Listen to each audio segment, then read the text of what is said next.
La semaine dernière, on était dans Luc chapitre 9, on a lu les versets 1 jusqu'au verset 17. Et ce qu'on a vu la semaine dernière, c'est que le royaume de Dieu est venu, que la bonne nouvelle de ce royaume, c'est Jésus lui-même, c'est par Jésus que le royaume est venu et il est cette bonne nouvelle-là. Que Jésus est un roi qui pourvoit parfaitement aux besoins de ses enfants et que ses enfants, à leur tour, sont parfaitement et éternellement satisfaits en tout ce qu'il est pour eux. Mais si on est honnête, et on en a parlé un petit peu la semaine dernière, si on est honnête, cette satisfaction dont on a parlé ne colle pas toujours avec l'expérience de beaucoup de gens qui se disent chrétiens. Il peut y avoir plein de raisons.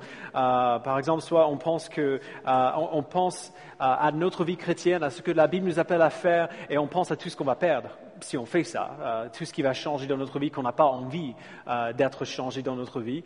On pense à ce qu'on perd plutôt que ce qu'on gagne avec tout ça. Soit alors, on aime l'idée de Jésus, on aime l'idée de la foi chrétienne et des choses qui sont enseignées dans la Bible, mais on est gêné pour en parler aux autres parce que quand même, ça paraît un peu fou. Je ne sais pas si vous avez déjà essayé de raconter l'évangile à quelqu'un qui n'a jamais entendu et vous vous entendez parler et vous vous dites, mais quand même, c'est un peu dur à avaler, même pour moi. C'est le genre de dilemme que Jésus va placer devant nous aujourd'hui. Il va nous en donner le moyen d'en sortir aussi. Donc je vous invite à commencer à lire avec moi au verset 18 du chapitre 9 de l'évangile de Luc. Un jour, Jésus priait à l'écart et ses disciples étaient avec lui. Il leur posa cette question. « Qui suis-je d'après les foules ?» Ils répondirent, d'après les uns, Jean-Baptiste, d'après certains, Élie, d'après d'autres, un des prophètes d'autrefois qui est ressuscité. « Et d'après vous, qui suis-je » leur demanda-t-il. Pierre répondit, « Le Messie de Dieu. » Donc ce mot Messie veut dire sauveur. Plusieurs de vos traductions liront peut-être même le Christ de Dieu, qui veut dire la même chose. Christ n'est pas le deuxième prénom de Jésus, c'est son titre, et c'est pour ça qu'on dit parfois le Christ et pas juste Christ. De toute façon, on voit qu'à ce point dans l'histoire, les gens étaient un peu partout dans leur compréhension de qui était Jésus. Il y a certaines personnes qui disaient que c'était Jean-Baptiste qui venait de se faire décapiter par le roi Hérode, ce serait quand même impressionnant. Il y a d'autres qui disaient que c'était Élie, un des autres prophètes de l'Ancien Testament. Il n'y a pas grand monde qui saisissait vraiment qui était Jésus. Les seules personnes, en fait, jusqu'ici dans cet évangile, qui ont affirmé que Jésus est bien le Messie, c'est Siméon. Donc, c'est cet homme qui a rencontré Marie et Joseph quand ils ont présenté Jésus dans le temple, quand il était bébé. Et les démons que Jésus chassait des gens. C'est les seules personnes, les seuls êtres, entre guillemets, qui ont affirmé jusque-là que Jésus est bien le Christ, qu'il est bien le Messie. Personne ne pensait qu'il était vraiment le Christ à ce moment de l'histoire. Il y avait beaucoup de confusion. Et c'est pour cela que ce qu'on voit ici est tellement signifiant. Pierre, un des disciples, c'est la première personne, en tout cas après que Jésus ait commencé son ministère, c'est la première personne qui affirme que Jésus est bien le Messie. Et ce Pierre, c'est un pêcheur, donc dans le sens qu'il va à la pêche, un pêcheur pas éduqué. C'était pas un dirigeant religieux, c'était pas un rabbin, c'était pas quelqu'un c'était pas un érudit, c'était un gars normal et insignifiant, le genre de personne qu'on passerait dans la rue sans même reconnaître quelque chose de particulier chez lui. Et quand même, sa réponse à la question de Jésus prouve que sa foi vient vraiment de Dieu, que ce n'est pas de la superstition, que ce n'est pas du mysticisme qui fait, c'est une foi véritable. Jésus va dire autant dans Matthieu 16, 17, quand il raconte ce même épisode, Jésus dit, cette connaissance ne vient pas de toi, mais de Dieu qui t'a révélé cela. Alors, il avait une foi immature, certainement. On voit ça par la suite, même dans le texte suivant. Pierre va faire des gaffes particulièrement marrantes. Il y avait des gros trous dans sa compréhension, mais quand même, ce qu'il avait, c'était pas la superstition, c'était pas du mysticisme, c'était la foi véritable. Alors, ce qu'il dit semble être une bonne nouvelle. Le Christ est là. Pour la première fois, quelqu'un dit clairement, Jésus toi qui fais toutes ces choses, qui fais tous ces miracles, qui enseigne toutes ces choses depuis un certain temps, tu n'es pas un enseignant, tu n'es pas juste un faiseur de miracles, tu es le Messie, le Sauveur que Dieu avait promis au peuple juif depuis des siècles. Donc c'est une bonne nouvelle, mais regardez à ce que Jésus dit ensuite, ce qu'il fait ensuite. Verset 21, Jésus leur recommanda sévèrement de ne le dire à personne. Alors c'est pas bizarre que maintenant que le Christ est là, que quelqu'un dise enfin qu'il est le Christ, que Jésus dise à ceux qui comprennent pour la première fois qui il est vraiment, qu'il leur dit de ne rien dire. Enfin, quelqu'un comprend et dit, tu es le Messie, et Jésus dit, chut, il ne faut pas le dire, dis à personne. Pourquoi? Il a déjà dit aux autres, après d'avoir fait un miracle, quand il fait quelque chose d'extraordinaire, un miracle, une guérison, il a déjà dit à certains moments, ne dites à personne ce qui vient de se passer ici. Et on comprend pourquoi il est dans une région juive. Les Juifs attendaient le Messie depuis longtemps, ils vivent sous l'oppression romaine, et ils pensaient que le Messie, ce serait un sauveur militaire, genre un guerrier militaire ou politique qui allait les libérer de l'occupation romaine. Mais ici, Jésus ajoute encore une couche, une autre raison pour laquelle il ne veut pas encore que les gens sachent vraiment qui il est. Ce qu'il dit essentiellement ici, c'est « Ne dis à personne qui je suis, parce que si les gens savent que je suis le Messie, ils ne vont peut-être pas me laisser mourir. Ils ne vont peut-être pas me tuer s'ils savent. » Verset 21 encore. Jésus leur recommanda sévèrement de ne le dire à personne. Il ajouta, donc littéralement, il leur recommanda de ne le dire à personne en disant qu'il fallait que le Fils de l'homme, donc lui, c'est un des titres de Jésus, il fallait que le Fils de l'homme souffre beaucoup, qu'il soit rejeté par les anciens, par les chefs des prêtres et par les spécialistes de la loi, qu'il soit mis à mort et qu'il ressuscite le troisième jour. Cela doit arriver. Je suis le Christ et le but ultime du Christ n'était jamais de libérer les Juifs de l'occupation romaine. Ce n'était jamais d'être un dirigeant militaire ou un dirigeant politique. Le but ultime du Messie du début à la fin, c'était de souffrir et de se faire tuer. C'est pour ça que je suis là. D'être battu, de souffrir de grandes souffrances et de mourir en martyr sur une croix. C'est horrible, effectivement. Ces choses devaient se passer.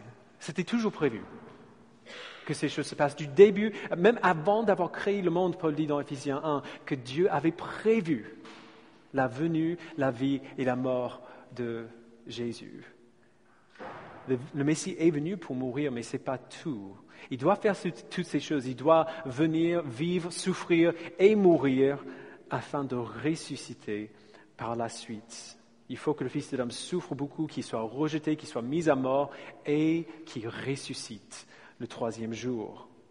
Les gens ont souvent une fausse compréhension de ce que Jésus est venu faire. Quand les non-croyants pensent à la mort de Jésus à la croix, ils voient Jésus comme une sorte de symbole. Il y a beaucoup de non-croyants qui affirment des choses positives sur la mort de Jésus en tant que symbole, un symbole d'altruisme, de sacrifice de soi.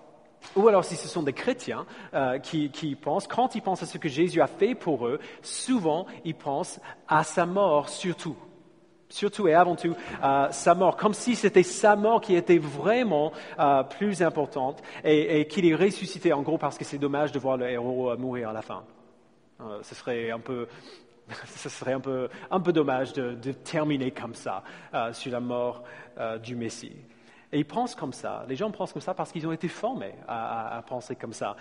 Quel est le symbole traditionnel de la foi chrétienne qu'on voit souvent sur les colliers ou affichés dans les églises? C'est la croix. Non? C'est comme ça que les gens sachent qu'on est une église chrétienne quand ils voient la croix. Et ce n'est pas une mauvaise chose de garder la croix bien au centre de nos esprits. C'est à la croix que Jésus a pris nos péchés sur lui-même et s'est fait punir pour nos péchés à notre place. C'est à la croix que la colère de Dieu a été définitivement versée sur Jésus plutôt que sur nous. Donc, on est d'accord, la croix est une source, et la source d'une des meilleures nouvelles qu'on peut avoir, qu'on peut entendre. C'est une vérité glorieuse qu'on doit toujours garder au centre, mais si nous voulons être fidèles à l'Évangile, si on veut être fidèle au message du royaume de Dieu que Jésus est venu annoncer, à côté de cette croix, dans nos esprits, nous devons voir aussi le tombeau vide. On ne peut pas avoir l'un sans l'autre. Comme dit Paul dans 1 Corinthiens 15, verset 14, « Si le Christ n'est pas ressuscité, alors notre prédication est vaine et notre foi aussi. » Si Jésus n'est pas ressuscité, tout ce qu'on fait ici n'est pour rien du tout, ne sert à strictement rien. Si on a la croix sans le tombeau, on n'a pas la croix. On a juste un symbole. Jésus n'est pas resté mort. 3 jours après, il est ressuscité. Parce qu'il avait vécu une vie parfaite et ne méritait pas la mort ne pouvait pas le retenir. C'était à la résurrection que Dieu a publiquement et définitivement validé le sacrifice de Jésus et l'a déclaré suffisante et efficace pour nous réconcilier avec lui. C'était à la résurrection que tout ce que Jésus est venu faire a été appliqué à ses enfants. C'est à ce moment-là que les choses se sont vraiment passées. Pas juste à la croix, pas juste à sa mort. La croix n'est pas un bon symbole de la foi chrétienne si elle n'est pas accompagnée toujours par le tombeau vide.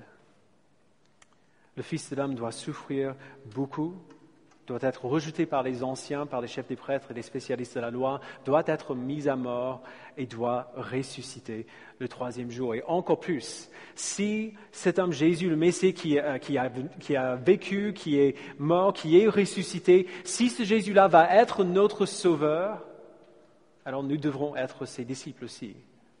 Et un disciple suit son maître là où il va, même si son maître va à la mort, même si son maître va à la souffrance.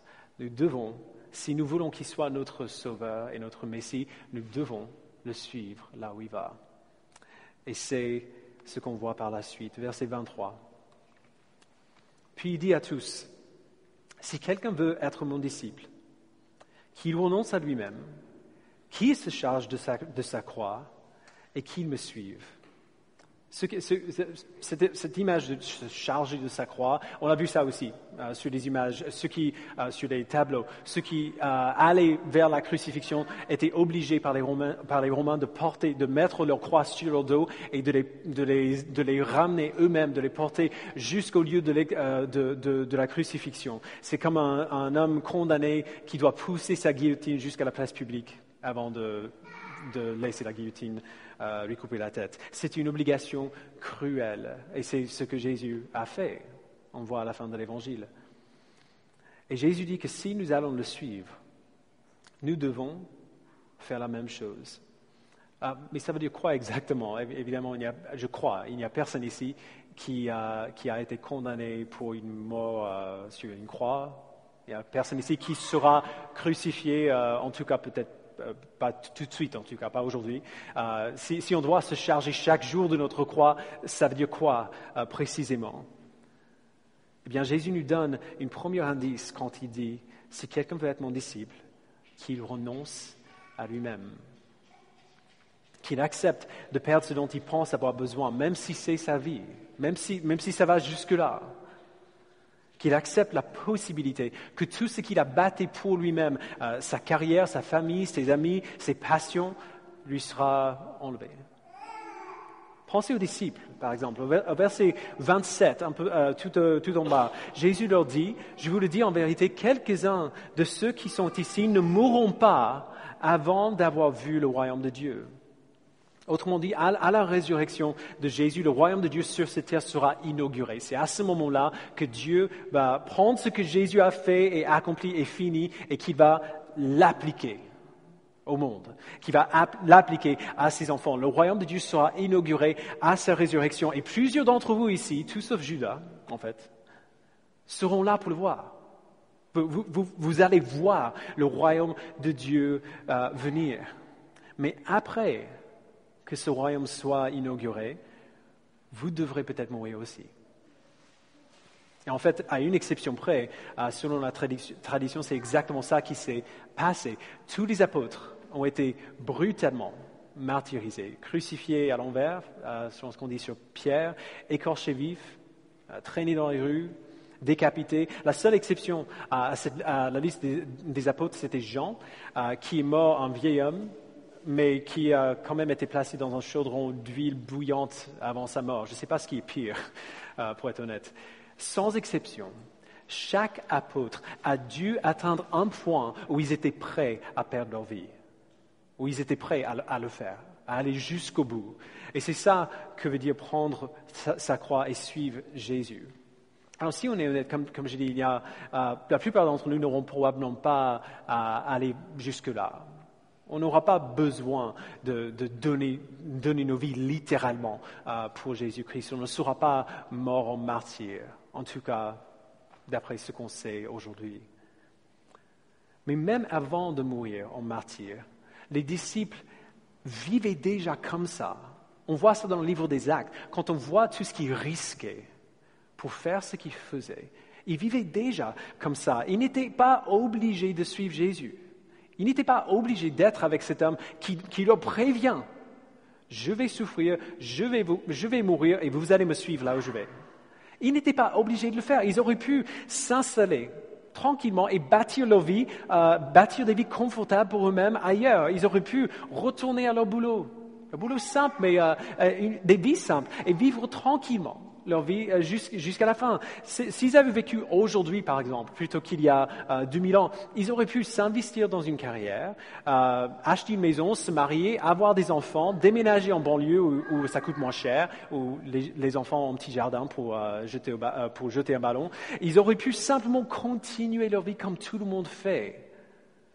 Ils auraient pu passer leur vie à faire l'amour avec leur femme, à faire des passes au ballon avec leurs gamins, à se divertir, à faire la grasse mat le week-end,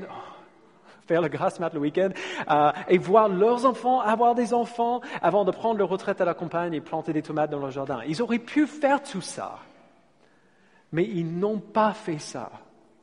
Ils ont quitté leur maison, ils ont donné leur vie au travail du ministère et ils ont été tués à cause de ce choix.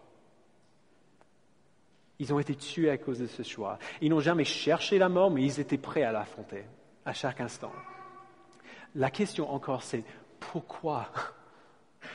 Pourquoi ils feraient ça ? Qu'est-ce qui motiverait quelqu'un à regarder à une vie confortable qu'on pourrait avoir, et puis de l'autre côté, regarder à une vie de souffrance et de reniement à eux-mêmes qu'ils auraient s'ils suivaient Jésus, et de choisir le deuxième, de choisir la deuxième vie ?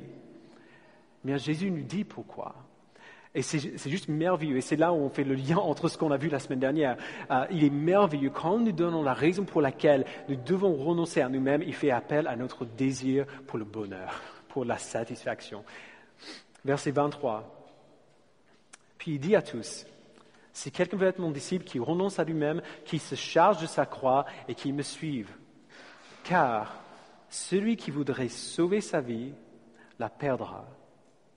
Mais celui qui la perdra à cause de moi la sauvera. Vous voyez ce que Jésus fait ? Il redéfinit ce qui est la vie pour nous.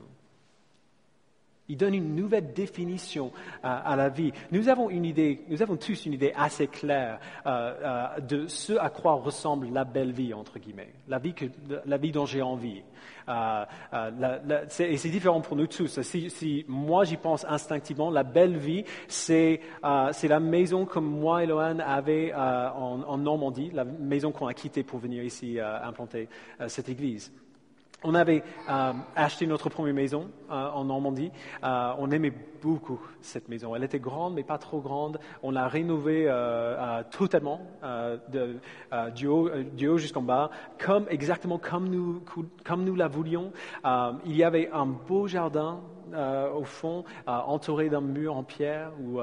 En fait, on avait acheté cette maison avec l'idée en tête d'avoir des enfants. Et de voir grandir nos enfants, au moins un petit peu, au moins pendant quelques temps.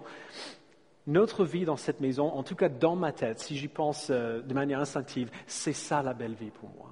C'est une maison qui était confortable et exactement ce qu'il nous fallait, exactement ce que nous voulions à ce moment-là. On était bien là. Et donc, puisque nous aimions cette maison, et puisque nous avons quitté cette maison pour venir ici et implanter cette église, il nous serait très facile de dire, eh bien, on a fait ce que Jésus dit. On a renoncé à nous-mêmes.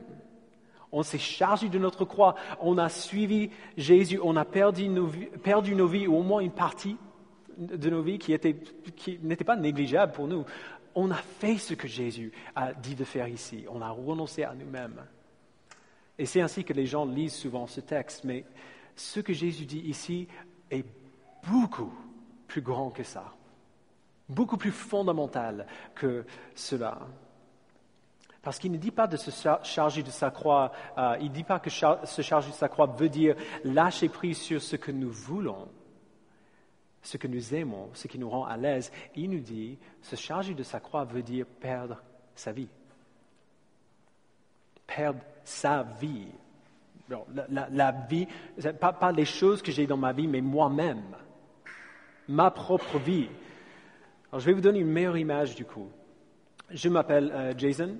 Je suis un homme déjà, de 36 ans.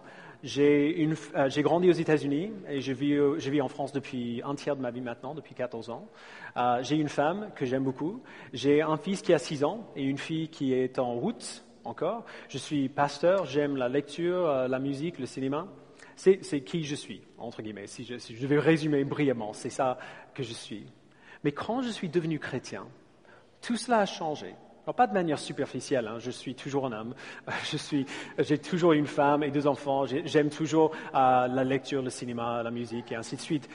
Ce qui a changé, c'est que ces choses-là qui me décrivaient avant, qui déterminaient en quelque sorte qui j'étais, ces choses-là ne déterminent plus mon identité. Ces choses-là ne résument plus qui je suis. Ce qui me définit maintenant, c'est autre chose. C'est que je suis un pécheur, sauvé par la grâce d'un sauveur qui a vécu ma vie et subi ma mort et a été ressuscité pour ma justification. Je suis un enfant de Dieu réconcilié à mon Père par le sacrifice et l'œuvre accomplie de mon frère Jésus-Christ. Toute autre vérité sur moi est soumise à celle-là. Cette vérité-là, c'est qui je suis. Toutes les autres choses sont que des détails.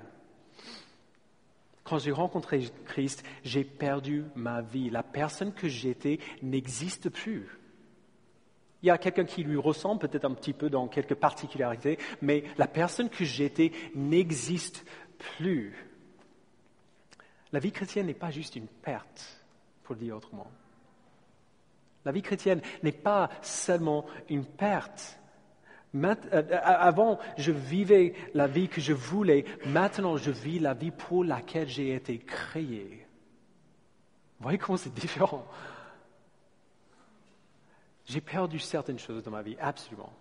Cette maison me manque. Les habitudes, certaines habitudes, surtout les habitudes de pouvoir avoir des soirées en famille, plus que 3 fois par semaine. Il y a des choses qui me manquent un peu de cette vie. J'ai perdu des choses. Mais si je les ai perdues, c'est seulement parce qu'elles n'étaient plus nécessaires, ni même strictement désirables pour la personne que je suis devenue. Si je les ai perdues, c'est parce que j'en ai pas besoin. Avant, je vivais la vie que je voulais, mais ce que je voulais à ce moment-là était assez limité parce que je n'ai pas été créé pour être satisfait par ces choses-là. Je n'ai pas été créé pour être comblé par ces choses que je voulais avant. Alors, en échange de ma vie, en échange de toutes ces choses que je voulais et tout ce que j'étais avant, Dieu m'a donné une nouvelle vie, une nouvelle identité. C'est certainement pas la vie que j'aurais choisie pour moi-même si j'avais eu ce choix-là avant, mais c'est la vie pour laquelle j'ai été créé. C'est la seule vie qui me satisfera de manière entière et ultime et éternelle. Celui qui perdra sa vie à cause de moi la sauvera. J'ai une vie aujourd'hui et j'ai la vie pour laquelle il m'a créé. En perdant la personne que j'étais, j'ai gagné la personne que je suis, fondamentalement. La personne que Dieu a toujours prévu que je sois. C'est ça que Jésus voulait dire. Et on le sait parce qu'il dit au verset 25, « Que sert-il à un homme de gagner le monde entier s'il se perd ou se détruit lui-même » En poursuivant notre idée de qui nous sommes, notre idée de notre identité, notre idée de notre vie, en poursuivant ces choses-là en premier lieu, on se perd nous-mêmes. On perd qui nous sommes. On perd tout ce qui fait de nous ce que nous sommes.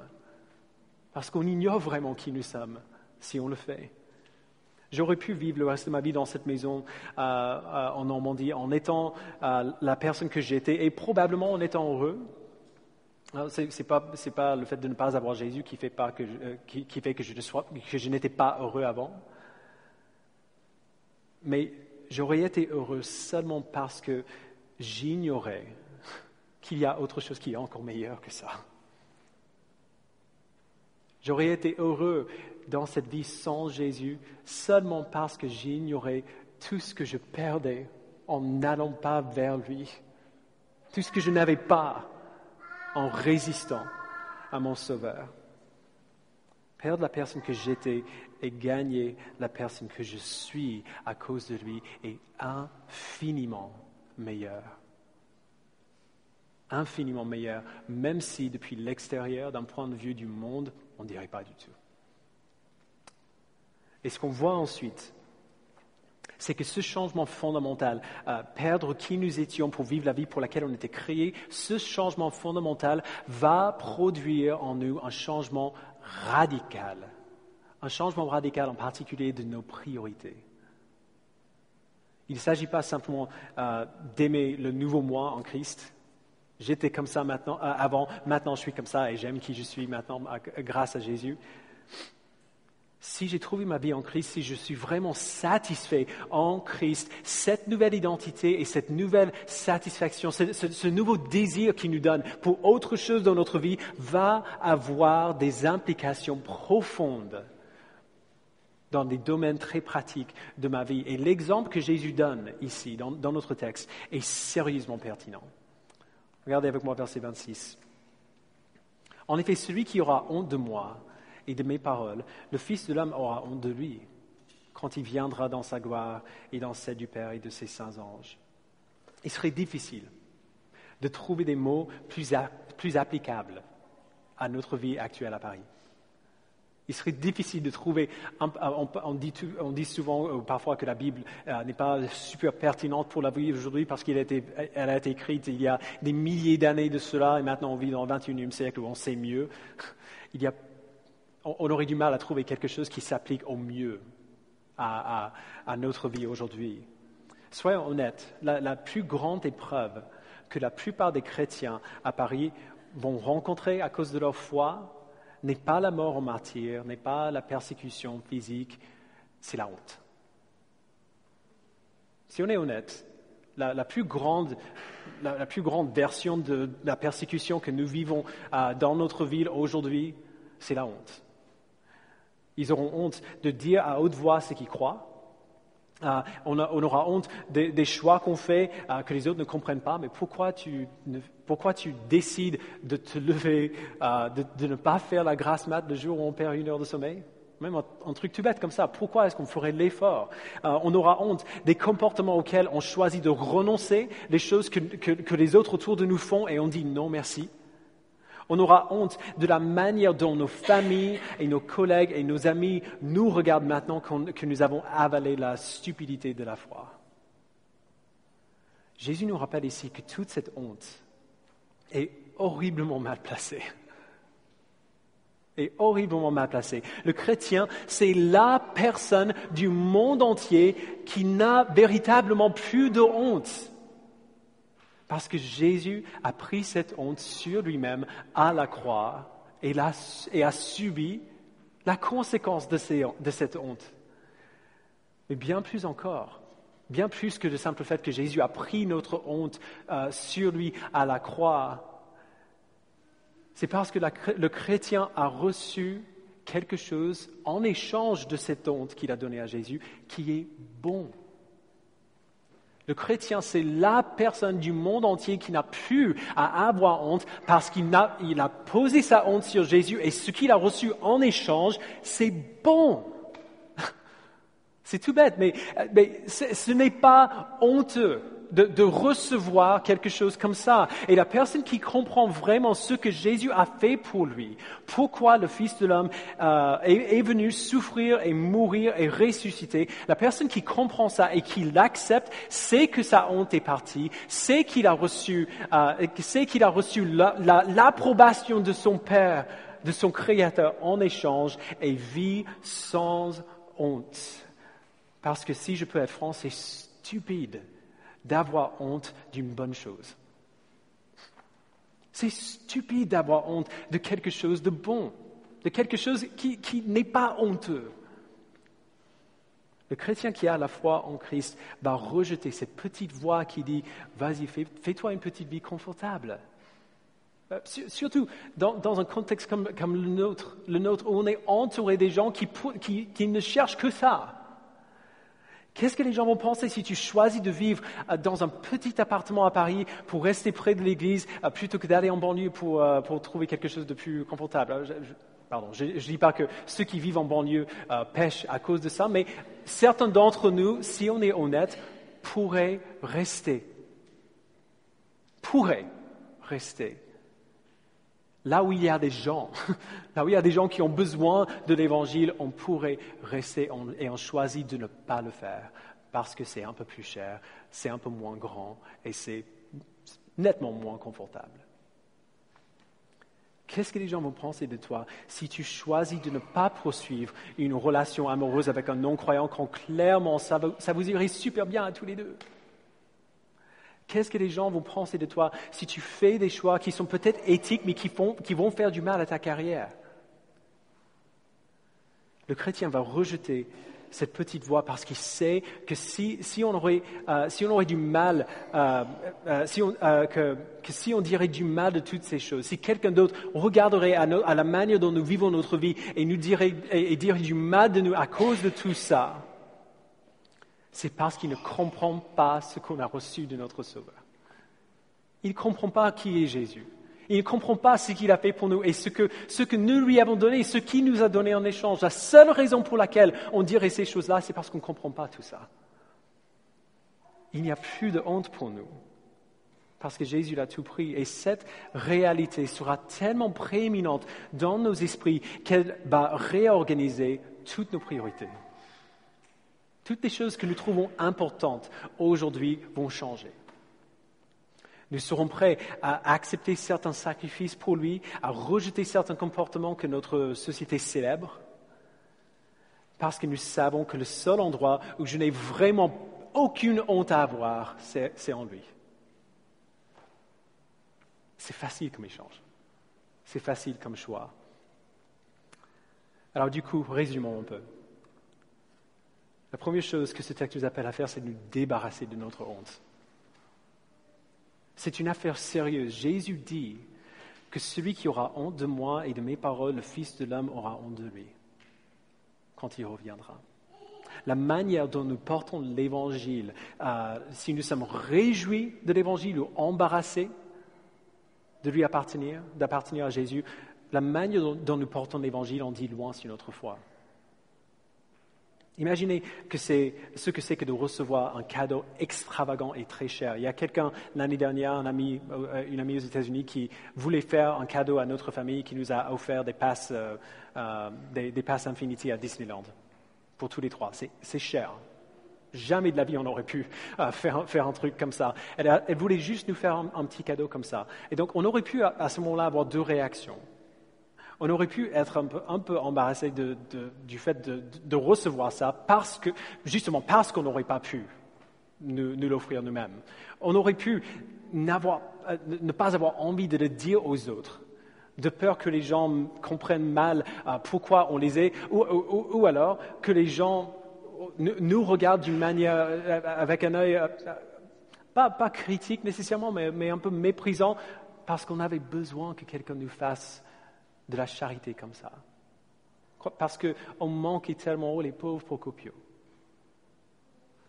Ou alors, on aurait pu ce qu'on a fait finalement, c'est de dire à tout le monde, après ça, mais vous n'allez jamais le croire. Regardez à ce que quelqu'un nous a offert. Des passes à Disneyland. Surtout qu'on peut, on peut vous inviter avec nous pour 35 € plutôt que 90. Bref, on a dit à tout le monde après ça. C'est en quelque sorte la réaction normale. Quand on reçoit un cadeau vraiment fabuleux qu'on n'aurait jamais pu faire pour nous-mêmes, on a envie de le dire à tout le monde. Et si on n'a pas envie de le dire à tout le monde, la seule raison, c'est l'orgueil. Parce qu'on n'a pas envie que les autres nous regardent comme quelqu'un qui a besoin. Eh bien, le problème, c'est que dans l'Évangile, nous avons reçu le salut de la part de notre Sauveur parce qu'on avait besoin de salut. On a reçu le pardon de notre Sauveur parce qu'on avait besoin du pardon. On aura peut-être honte de le dire aux autres, mais le problème, c'est que ce qui a fait que nous avons besoin de l'Évangile, c'était la honte. C'était la honte de notre rébellion contre Dieu, de notre péché, de notre rejet de ce qu'il a fait pour nous. Et le don que nous avons reçu en Jésus-Christ, c'est le pardon de nos péchés, le pardon de ceux qui faisaient notre honte avant. Si on voit clairement, si on nous voit clairement, si on voit clairement le don qui est donné, quand on reçoit ce don, qu'est-ce qu'on va faire? On va être heureux d'avoir ce cadeau, on n'aura pas honte d'avoir ce cadeau et on va chanter des éloges au donateur. On va dire à tout le monde, regardez à qui cette personne est, qui aurait fait quelque chose comme ça pour moi. Si nous avons compris ce que Jésus a fait pour nous, nous serons heureux dans ce don que nous avons reçu, et pas seulement quand on est ici entouré de plein de chrétiens. Nous serons heureux de ce qu'il nous a donné et on va chanter des éloges à notre Sauveur publiquement et sans aucune honte. Si je peux le dire ainsi, soyez fiers de votre Sauveur. Soyez fiers de Jésus et de lui appartenir. Peu importe ce que les autres vont penser de lui ou de vous. Deuxièmement, sauvez votre vie. Celui qui voudra sauver sa vie la perdra, mais celui qui la perdra à cause de moi la sauvera. Alors, il y a une promesse incroyable ici, et c'est un don gratuit, c'est vrai. Mais ce don n'est pas gratuit de la manière dont on pense souvent. Ce don est gratuit en ce que nous ne pouvions pas le mériter, on ne pouvait rien faire pour le gagner, pour l'obtenir nous-mêmes. Donc il est gratuit dans ce sens-là, mais ce n'est pas pour dire que ce don ne nous coûte rien. Ce n'est pas pour dire que ce don nous coûte rien une fois qu'on l'a reçu. Il te coûtera ta vie. Il te coûtera ta vie entière. Ça semble dramatique, mais si on y pense, on comprend comment quelqu'un accepterait de souffrir, d'avoir l'air de tout perdre afin de tout gagner. C'est quelqu'un qui a un cancer et qui subit une chimiothérapie. Cette personne accepte une souffrance extraordinaire aujourd'hui, mais ils acceptent de faire cela afin de vivre une vie plus longue et plus pleine après. On est d'accord? C'est pas la souffrance pour la souffrance même. Quand nous nous renonçons à nous-mêmes, nous nous chargeons de notre croix et nous suivons Jésus. Il y a de la douleur, absolument. Il y a de la perte, il y a de la souffrance, mais il y a aussi une joie incompréhensible. Aujourd'hui, pas demain, pas juste demain. Il y a une joie incompréhensible aujourd'hui à Paris, pas un jour au paradis. Il y a la joie d'une conscience pure, déjà, la joie des relations renouvelées, la joie de savoir pourquoi on est là, pourquoi nous existons, pourquoi nous sommes créés. C'est la simple joie de savoir que nous sommes à lui, qu'il est bon et que nous allons continuer à grandir dans notre compréhension de pourquoi ce Dieu peut nous satisfaire, pourquoi il peut nous combler et pourquoi il va le faire. Nous nous chargeons de nos croix parce que nous voulons être heureux en lui aujourd'hui, pas dans 10 millions d'années, aujourd'hui. Et aussi parce que nous avons la promesse de la joie infinie en lui pendant les 10 millions de jours et d'années à venir. Dernièrement, aimez votre Sauveur. Alors ça semble une conclusion assez évidente. Mais il fallait que le Fils de l'homme souffre beaucoup, qu'il soit rejeté par les anciens, par les chefs des prêtres et par les spécialistes de la loi, qu'il soit mis à mort et qu'il ressuscite le 3e jour. Encore une fois, la conclusion incroyable de l'Évangile, c'est si Jésus viendrait pour faire toutes ces choses pour moi, quel type de sauveur doit-il être? Si mon Dieu accepterait de devenir un être humain, de souffrir dans un corps limité, le corps limité d'un être humain, de souffrir toutes ces choses, de mourir pour moi, quel type de Dieu doit-il être? Si vous ne connaissez pas Jésus ce matin, n'imaginez pas que ce dont on vient de parler n'est que pour nous, entre guillemets, ceux qui sont déjà chrétiens aujourd'hui. À un moment de nos vies, chaque personne ici n'était pas chrétien. C'est quelque chose qui s'est passé en nous une fois qu'on était déjà vivant. Et pour certains d'entre nous, une fois qu'on était déjà adultes. À un moment de notre vie, Jésus nous a changés. Il est venu vivre et souffrir et mourir et ressusciter pour ceux qui voulaient sauver leur vie et qui seraient prêts à tout perdre, même leur vie, pour sauver leur vie. Et la vérité de l'Évangile, c'est que la chose qui rendra les êtres humains le plus heureux possible, qui va nous satisfaire de manière ultime, n'est pas quelque chose que Jésus peut faire pour nous, n'est pas notre salut. La chose qui va et qui peut et qui va nous satisfaire pour toute l'éternité n'est pas premièrement notre salut, mais Jésus lui-même. La raison pour laquelle notre salut est si bon, c'est parce que par notre salut, par le pardon, par la foi, par notre réconciliation avec Dieu, nous avons Jésus.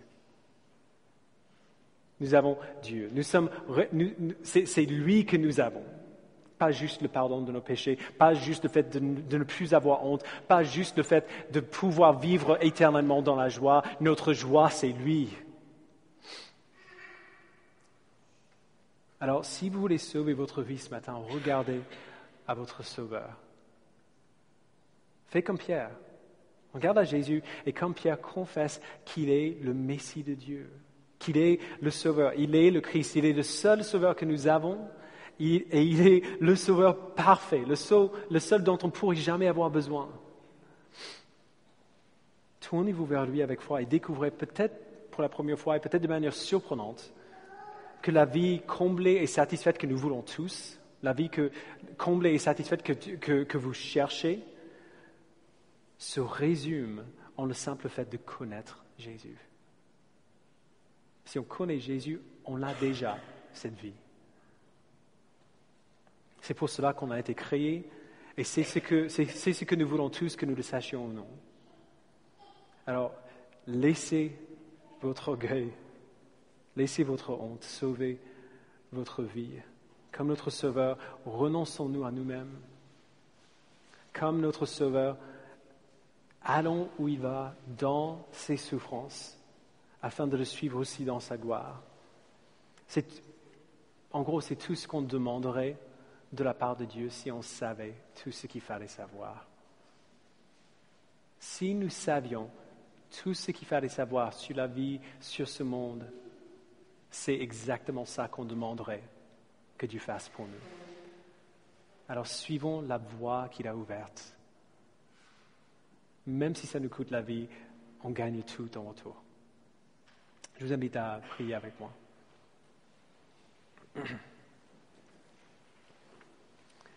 Père, merci pour cet appel magnifique, mais tellement difficile à avaler. Il est extrêmement difficile pour nous de croire au plus profond de nous-mêmes que si nous perdons tout, nous ne perdons pas tout. Ce n'est pas logique. Ce n'est pas logique que si nous voulons sauver notre vie, il faudra les perdre. Et que celui qui a perdu la vie qu'il avait avant a vraiment sauvé sa vie s'il a perdu pour toi. C'est facile à comprendre en théorie, mais c'est très difficile quand on est confronté à une situation où on est obligé de faire un choix, où on est obligé de repenser nos priorités, où on est obligé de nous sacrifier de manière concrète et matérielle et tangible pour toi. Alors je prie, Père, qu'en amont, que tu fasses que tu nous fasses tellement plaisir à savoir que nous sommes à toi, à savoir que tu es bon, à savoir que tu es fidèle et à savoir que nous serons avec toi pour toujours. Fais que ce soit un tel plaisir pour nous que lorsque le moment arrive de devoir perdre quelque chose qui nous est cher, que nous soyons prêts. Que nous ne soyons pas ignorants ou indifférents à la douleur que c'est que de perdre quelque chose qui nous est cher, mais que nous soyons prêts. Que nous puissions dire oui sans aucune hésitation. Merci, Père, pour l'exemple que tu as donné en Jésus-Christ, qui lui-même a souffert la croix pour la joie qui lui était réservée. Donne-nous, Père, de le suivre partout où il va, partout où il nous demande d'aller. Donne-nous, Père, de renoncer à nous-mêmes, de renoncer à qui nous étions, à qui nous sommes, et de savoir qu'en lui, nous avons vraiment tout. Que finalement, tous les sacrifices que nous faisons pour toi ne sont pas des sacrifices du tout. Ce sont des échanges dont nous sortons largement gagnants. Merci, Père. Au nom de Jésus, nous prions. Amen.